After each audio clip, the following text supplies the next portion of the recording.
It's just gorgeous. And we had this wall right here taken out, opened her up. If I could give you one piece of advice, it would be real estate. That's it. I changed my mindset. I look at money as something that everyone should have, and I want everyone to have it. If somebody tells you, don't do it big, don't take it to the next level, be conservative, save money, just all debt's bad debt, all that stuff is stupid advice from broke people. So how can they tell you that having money and being rich, so to speak, is a bad thing? Because they don't know anything about it. All they know is they work.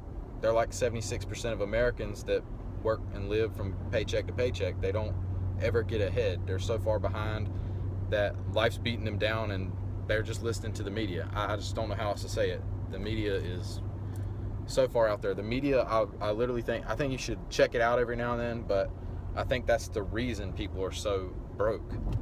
I mean, okay, so poor is a state of mind. Broke is literally what's in your wallet, what's in your bank account.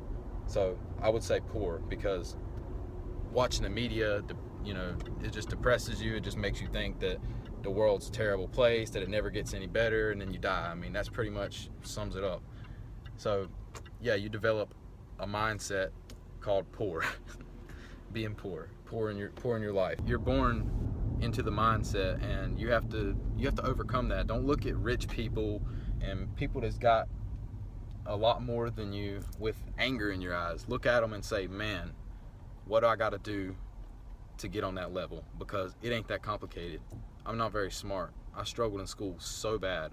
I didn't go to college. Well, I went to college and I dropped out because school was not for me. And school might be for you, and you might make a lot of money from going to school. So don't listen to me on that if you know that you're just really good in school.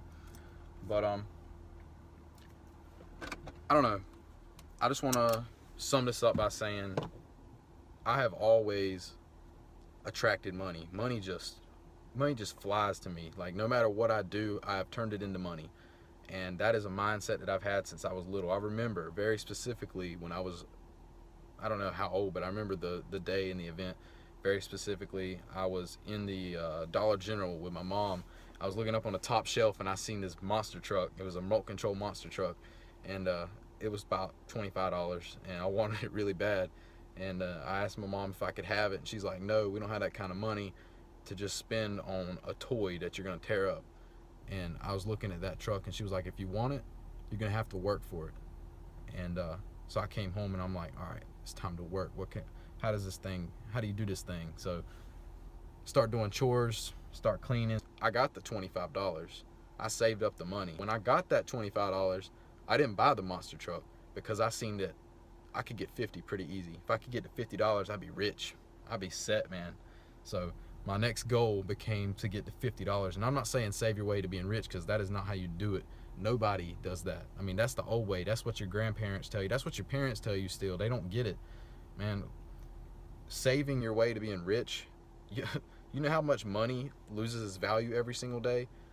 And like I said earlier, all debt's not bad debt. I mean, if you're investing money in your business, okay, Apple, they got $117 billion cash in their bank account. Why do they owe $8 billion? They're getting ready to take out another loan. They're going to owe $12 billion because they're starting on new projects. They don't want to touch their own capital because money's so cheap.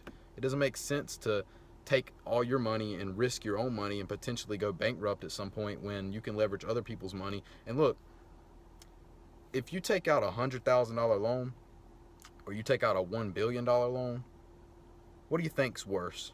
Naturally, most people would say $1 billion would be worse, but it's not, because if you take out $100,000, you're in trouble if you can't pay it back. If you take out $1 billion, the bank's in trouble. Well, you're in trouble too, but the bank's in trouble if you can't pay it back because it's $1 billion. So whenever you take out that kind of money for a business, they're going to work with you. You're not going to be screwed. Your business, you're going to be able to hold it together. You're going to be able to negotiate and keep things rolling. The people at the top stay at the top because of that mindset. They're not scared to go into things. And, they want to work with you. So you're going to be able to get all kinds of extensions and loan forgiveness and things are going to work out if you're stubborn enough to get to that level where you're trying to grow your business. Now, don't grow too fast. You gotta take it easy, but at the same time, you got to be moving forward, because if you're not getting ahead, you're falling behind. That's just the way it is. I hopefully help some of you guys in this video. So y'all have a good one.